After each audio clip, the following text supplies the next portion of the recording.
I'm Annette Hom at the Canadian War Museum in Ottawa, where they have an amazing display on the Battle of Vimy Ridge.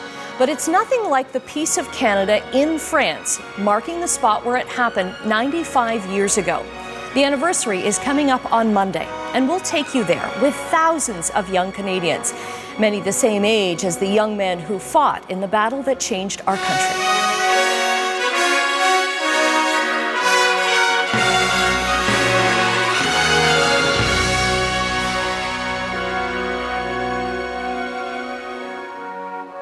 They were young as we are young. They served, giving freely of themselves. This commitment oath is just one way these students at White Oak Secondary in Oakville are preparing for the history lesson of a lifetime. It's a very big ceremony, so we're all looking forward to represent our country and really show the independence of our country.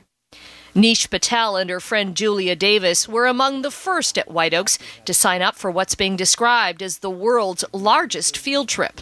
It gave it that little bit of extra kick in my mind, I'm actually going to be seeing all of this, and it's actually going to kind of come together before me and not just be something on a page in a book. And that's exactly why Dave Robinson started organizing treks like this about 8 years ago. He's the National Student Tour Coordinator for EF, Education First, Tours Canada. This time he's helping with arrangements for 4,000 students from across the country, roughly one for each Canadian killed at Vimy Ridge. From St. John's, Newfoundland to Victoria, British Columbia, far north as Fort McMurray, and in Ontario, Moose Factory. And they've got to travel 16 hours before they get to Toronto. They'll be taking a flag made of swatches from each of the more than 140 groups that are going. It'll be carried proudly to the memorial. As well, they've each been assigned a Vimy soldier to study. And they'll be walking through the pages of their history books. Fonda Loft is leading the group from White Oak Secondary in Oakville. It's one thing to learn it, you're in class, your teachers tell you about it, you might see a movie, but when you're there and you actually walk in the trenches and you go in the tunnels, the things are there. There's scratches on the walls, of people who have written messages on the walls in the tunnels. Each of the students is paying their own way, in some cases through fundraising.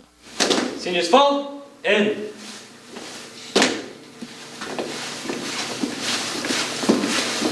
That was the case for the 613 Royal Canadian Army Cadets from Lincoln and Welland. How you doing, parent preaching? Good, how are you? Good. Their captain, Lynn Giovanazzo, has been preparing her cadets for the Vimy expedition since September of 2010.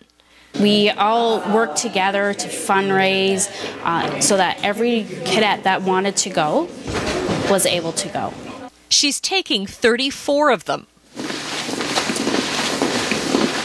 One cadet, 16-year-old Sergeant Matthew Weeks, has a personal connection to Vimy, a distant cousin. His name's Ralph Ira Weeks, and he fought at Vimy in the 18th Battalion. He wasn't killed at Vimy, but he died right before the end of the war. For Matthew, this will be a return trip, so we can find out more about his cousin and the conditions he fought in. Well, I've already been to Vimy before, and I was younger, and I don't feel like I saw all that I wanted to see. So for a few years I've wanted to go back and it's beautiful there, amazing monuments. An amazing monument to a very ugly battle. These cadets might not realize it, but many of the drills and training they're learning now were used by Canadians just before the Battle of Vimy.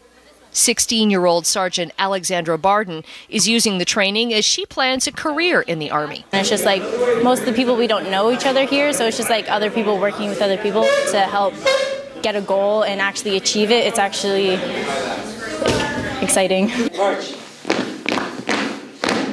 The 4 divisions of soldiers fought together as a country, and it's just amazing how they work together, and we still practice that as cadets. Coming up after the break, going back to the battle itself. My constitution and my courage doesn't really imagine me to understand what it might have been like to hear a whistle blow and know that on the other side of that trench was a line of enemy machine guns and artillery.